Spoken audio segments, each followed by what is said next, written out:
কি বানাবো আজকে?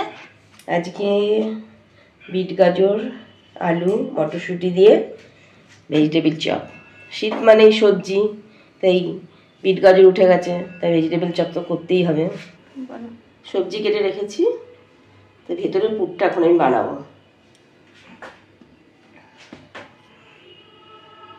বিট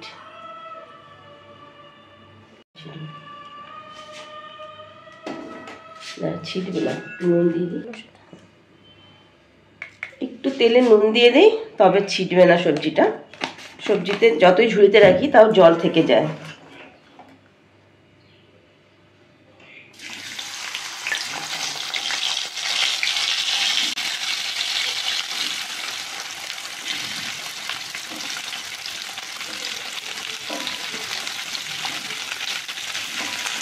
আমি এই পুরটা পুরো তেল দিয়েই করবো, কোনো জলই দেবো না এটা, তবে ভেতরের পুরটা খেতে ভালো হয়।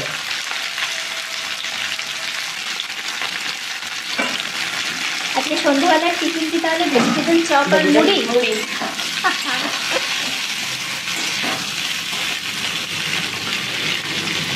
চানাচুর নুন আগে দিয়েছি, তাই আমি একটু অল্পই নুন দেবো।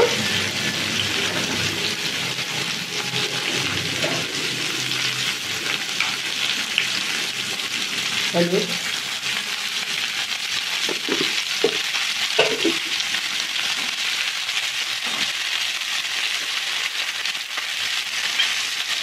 কাঁচা লঙ্কা বাটা।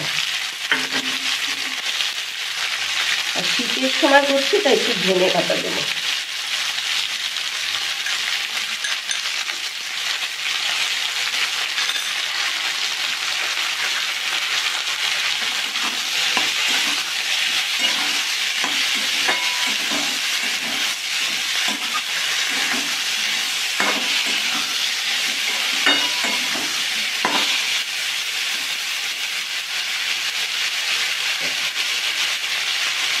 তেলটা একদম লোয়ে দিয়ে করতে হবে, তবে আস্তে আস্তে যে তেলটা দিয়েছি সবজির মধ্যে যে জলটা আছে তাতেই সবজিগুলো সেদ্ধ হয়ে যাবে। তেলটা একদম লো করে দিয়েছি।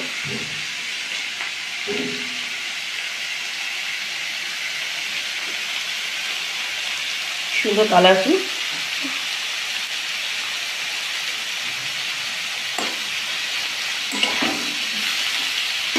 আমি একটু ঢেকে ঢেকে করবো, ঢাকনা দিয়ে দিচ্ছি এখন।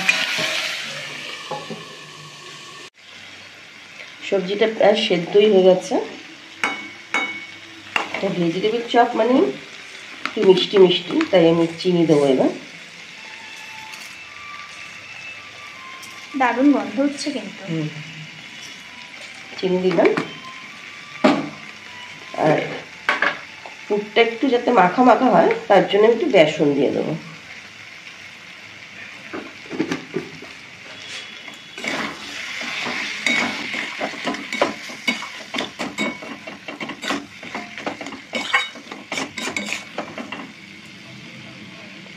খুব সুন্দর গন্ধ হচ্ছে। এই পুরটা দিয়ে রুটিও খাওয়া যায়, এইভাবে যদি করা যায়। চপ এবং রুটি, চপও হবে রুটিও খাওয়া যাবে।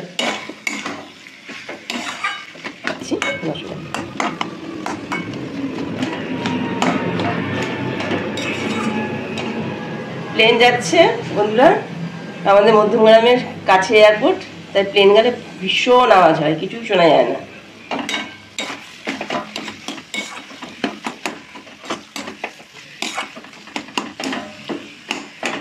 হয়ে গেছে আমার, এটা নামিয়ে দাও।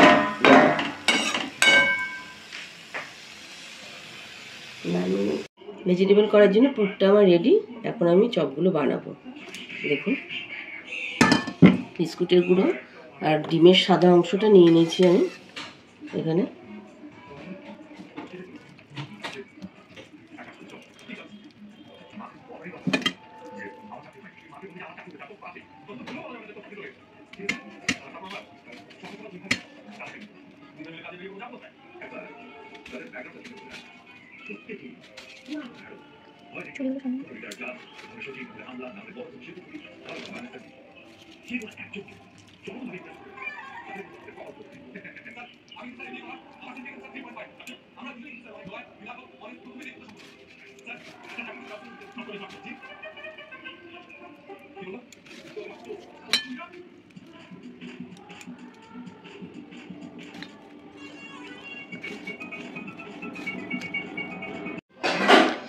ভেজিটেবল চপের জন্য চপগুলো রেডি হয়ে গেছে। এবার এগুলোকে ডিপ ফ্রাই করা হবে।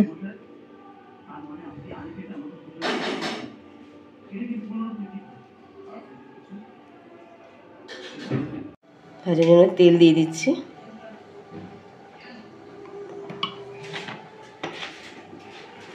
গরম হয়ে গেছে, আমি একটা একটা করে চপ দিয়ে দেবো।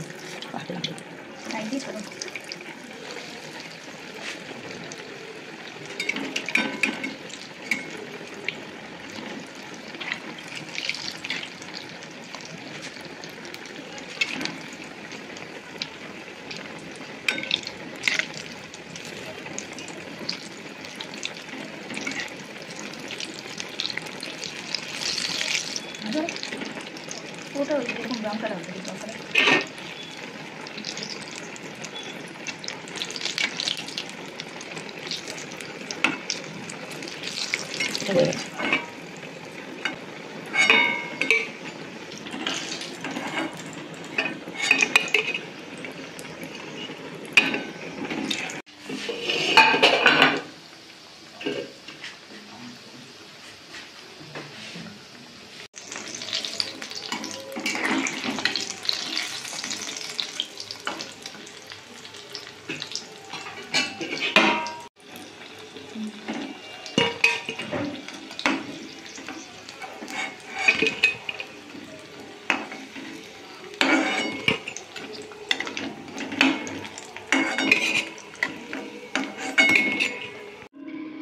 গরম গরম ভেজিটেবল চপ রেডি। স্যালাড দিয়ে এবার খাওয়া হবে।